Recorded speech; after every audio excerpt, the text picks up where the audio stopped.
Hello friends, कैसे हैं आप सब। आई होप सब अच्छे होंगे, पढ़ रहे होंगे। और हमने लास्ट क्लास में पढ़ा था गामा फलन की विभिन्न रूप, जिनमें वाला फॉर्मूला था gamma n equal to 0 to 1 integration log 1/x⁻n−1 into dx था। नेक्स्ट था 0 से 1 x⁻m−1 into log 1/x⁻n−1 into dx equal to था हमारे पास गामा n/m⁴n, जहाँ पे m n 0 है। नेक्स्ट हमारा फॉर्मूला था गामा n+1 इक्वल टू होगा इंटीग्रेशन 0 से इनफाइनाइट e⁻x⁻1/dx। ये वाला बहुत इंपॉर्टेंट फॉर्मूला है, आपने सबने याद कर लिया होगा। नेक्स्ट था हमारा वाली सूत्र था, जिसमें इंटीग्रेशन है हमारे पास 0 से π/2 तक है, और इसमें है sin θm into cos θn d equal to है gamma m+1/2 gamma n+1/2 upon 2 into gamma m+n+2/2। उम्मीद है ये सारी चीज़ें आपने याद कर ली होगी। और यहाँ पे हमारा गामा फंक्शन जो है वो लगभग कवर हो जाता है। PYQ हैं जितने भी आपके मतलब यूनिवर्सिटी के एग्ज़ाम वाले बुक में है, या कोई भी प्रीवियस ईयर क्वेश्चन कहीं से भी आपको मिले, वहाँ से आप ज़रूर इसकी प्रैक्टिस करिएगा। कुछ एक क्वेश्चन हम यहाँ भी करने की कोशिश करेंगे सॉरी। तो चलिए स्टार्ट करते हैं। क्वेश्चन है हमारे पास integration 0 to 1 x⁻m into log x⁻n dx बराबर हमें सिद्ध करना है -1n into factorial n upon m+1n+1। ऐसा हमने पीछे भी किया था, जिसमें हमने किया था गामा फलन की विभिन्न रूप वाला फॉर्मूला था हमारे पास, जिसमें log 1/n−1 जैसा कुछ आया था। तो उसमें हमने क्या माना था, सबसे पहले ये log वाली जो टर्म थी उसको कुछ भी माना था 1/y जैसा कुछ माना था। तो यहाँ पे भी हम वैसा ही कुछ मानने की कोशिश करते हैं कि ये हमारे पास एक गामा फलन में चेंज हो जाए। तो let log x equal to हम मानते हैं -y, log x equal to -y।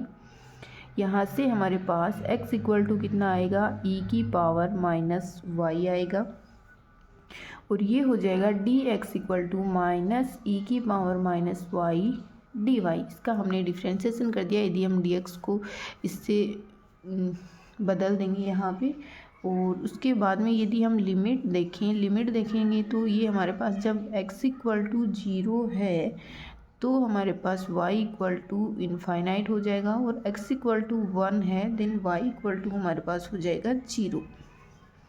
यहाँ से ये सारी वैल्यू हम इसमें पुट करेंगे तो ये dx का माइनस है, चलो बाद में रख देंगे। 0 to 1 integration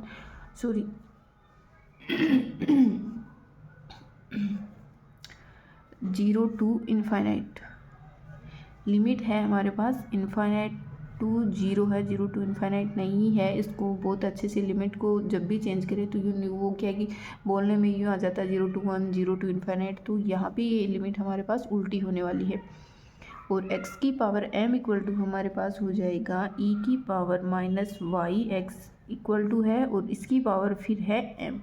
log x equal to है -y, और y की पावर है हमारे पास n dy इंटू में ये भी है -e⁻−y। यहाँ से हमने माइनस बाहर ले लिया, या फिर माइनस बाहर लेंगे तो लिमिट चेंज हो जाएगी हमारे पास। ये हो जाएगा 0 to y, और एक माइनस ये -y की पावर n वाला हमारे पास बाहर है, -1 की पावर n इंटू y की पावर n इंटू e⁻−my और dy। और ये एक e⁻−y और भी है इसके साथ में, तो ये हो जाएगा 0 to इनफाइनाइट -1 की पावर n इंटू e⁻−my और फिर -y। तो -y यदि कॉमन लें तो ये हो जाएगा m+1 इंटू y की पावर n हो गया। अब देखिए यहाँ से डी वाई है, क्या ये गामा फलन के रूप में चेंज हो सकता है हमारे पास? ये -1 की पावर n यदि हम बाहर रखें तो ये हो जाएगा 0 टू इनफाइनाइट e की पावर -m+1 इंटू वाई हो गया, और y की पावर यहाँ पे n+1 - 1 dy, क्योंकि गामा फलन हमारे पास क्या होता है 0 टू इनफाइनाइट e की पावर -ax इंटू x की पावर n-1 होता है, और यहाँ पे y में वेरिएबल y है तो यहाँ y की पावर n ही है, तो इसको -1 करने के लिए +1 और -1 दोनों कर दिया, ये हो गया। तो यहाँ से इसकी वैल्यू कितनी आएगी? -1 की पावर n हो गया। और ये हमारे पास यहाँ पे क्या होता था, ये गामा n अपून इसकी पावर n होता था, तो ये क्या है? गामा n+1 है, गामा n+1 अपून a की पावर n। a कितना है हमारे पास? m+1 है, और फिर इसकी पावर कितनी होगी? n+1। इसको यदि हम और आगे हल करें तो ये हमारे पास हो जाएगा -1 की power n into factorial n upon m+1, और इसकी पावर होगी n+1, क्योंकि गामा n+1 इक्वल टू हमारे पास होता है फैक्टोरियल n। उम्मीद है ये वाला क्वेश्चन आप सबको समझ में आया होगा। नेक्स्ट क्वेश्चन है हमारे पास, इंटीग्रेशन है 0 टू इनफाइनाइट x की पावर 4 इंटू 1 - x की क्यूब इंटू dx। देखिए तो कौन सा फलन बन रहा है, गामा या बीटा? तो सबसे पहले लिमिट चेक करेंगे। 0 टू 1 है, 0 टू 1 हमारे पास किस में होती है? बीटा फंक्शन में होती है। फिर आगे क्या है? x की पावर m-1 1 - x की पावर n-1, वैसा वैसा कुछ बन रहा है, तो चलिए इसको उस रूप में ही बनाते हैं। 0 टू 1 लिमिट वैसे की वैसी है, x की पावर हो जाएगा 5 - 1 1 - x की पावर हो जाएगा 4 - 1 इंटू dx। ये किसकी वैल्यू होती है? Beta M N. Beta M N की जगह हमारे पास हो जाएगा 5 और 4। बीटा एम एन और गामा एम एन में क्या संबंध होता है हमारे पास गामा फंक्शन में?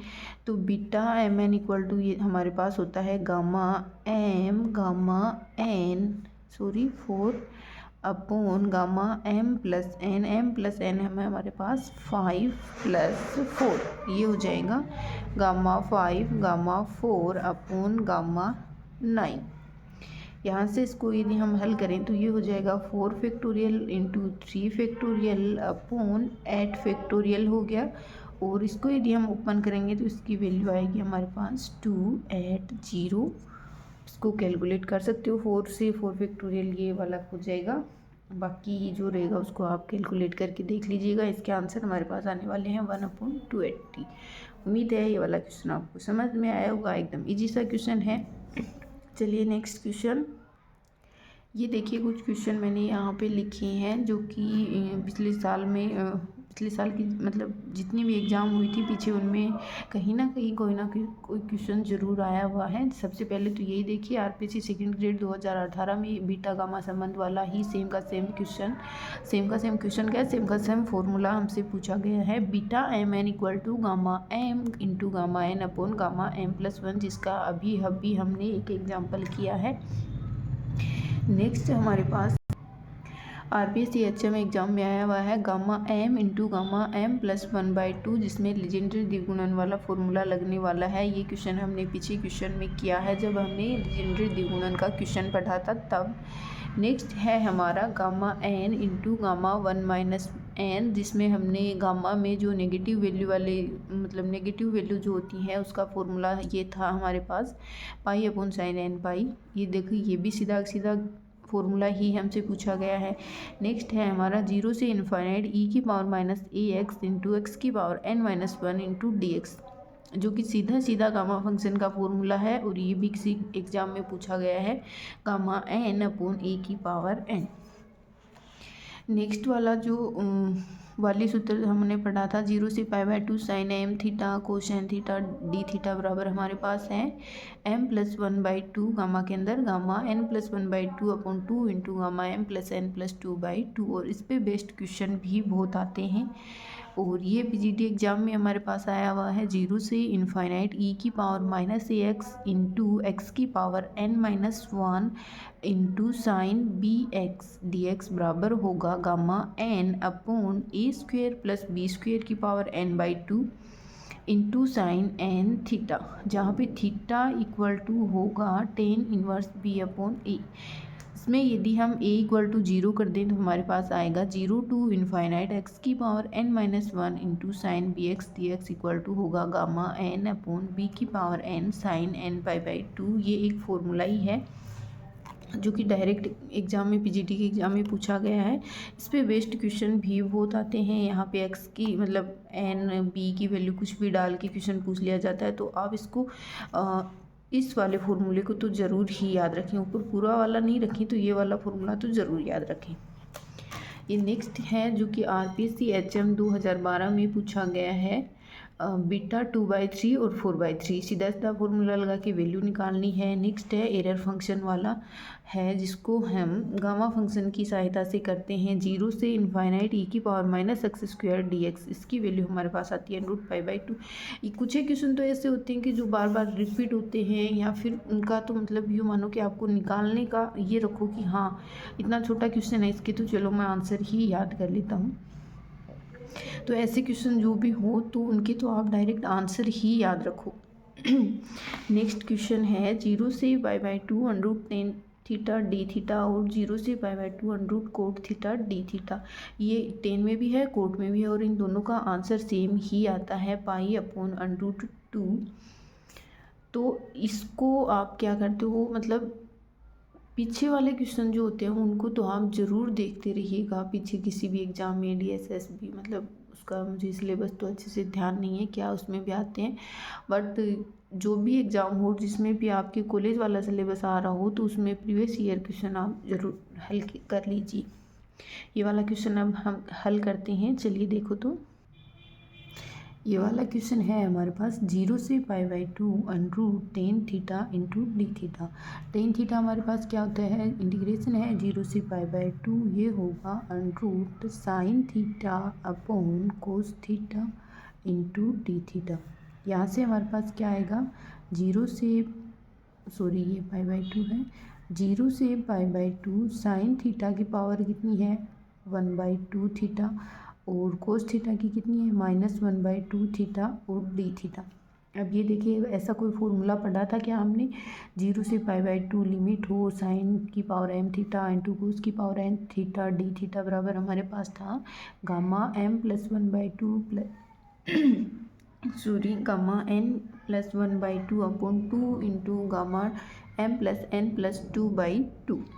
तो यहाँ पे साइन की पावर है 1/2 और कोस की भी पावर है -1/2। लिमिट हमारे पास है 0 से π/2 है, तो लिमिट भी सेम है, तो क्या हम ये वाला फॉर्मूला यूज़ कर सकते हैं, जो कि हमारे पास ये होता है 0 से π/2 साइन की power m into m theta और into cos n theta d theta equal to होगा gamma m + 1/2 gamma n + 1/2 upon 2 gamma m + n + 2/2।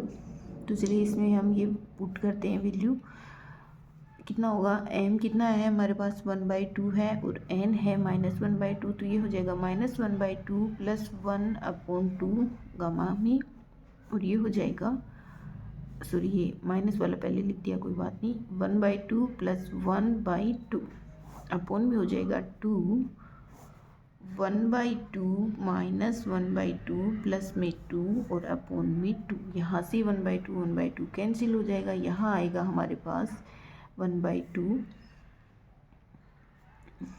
-1/2 + 1 है, तो ये हमारे पास आएगा 1/2 और ये हो जाएगा गामा 1/4, ये हो जाएगा 3/2 और 3/2/3/4 हो जाएगा गामा 3/4 अपॉन में हो जाएगा 2 और 2 से 2 यानी गामा 1। तो हमारे पास वैल्यू क्या आई है, ये देखिए क्या है, गामा 1/4 इंटू गामा 3/4। एक फार्मूला हमने ये भी पढ़ा था कि n gamma 1 minus n equal to हमारे पास था पाई अपॉन साइन एन पाई।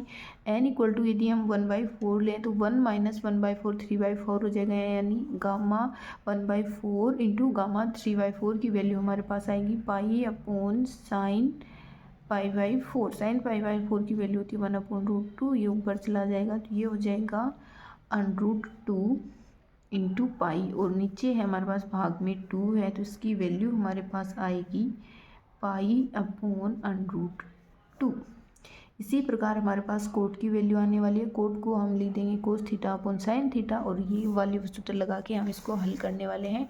उम्मीद है ये सारी बातें आपको समझ आ गई होंगी। और अब हम PYQ मतलब बहुत सारे हो जाएंगे क्वेश्चन भी, हमने हर फॉर्मूला के साथ में भी बहुत सारे किए हैं, और एक सेशन हम अलग में रख लेंगे PYQ का। तो नेक्स्ट टॉपिक हमारा होने वाला है पार्शियल डिफरेंशिएशन, और गामा बीटा वाला हमारा यहीं ख़त्म होता है। अगर आपको क्लास अच्छी लगी हो, वीडियो पसंद आया हो तो प्लीज़ लाइक कीजिए, शेयर कीजिए, सब्सक्राइब कीजिए, और मिलते हैं नेक्स्ट क्लास में। तब तक के लिए थैंक यू। राम राम।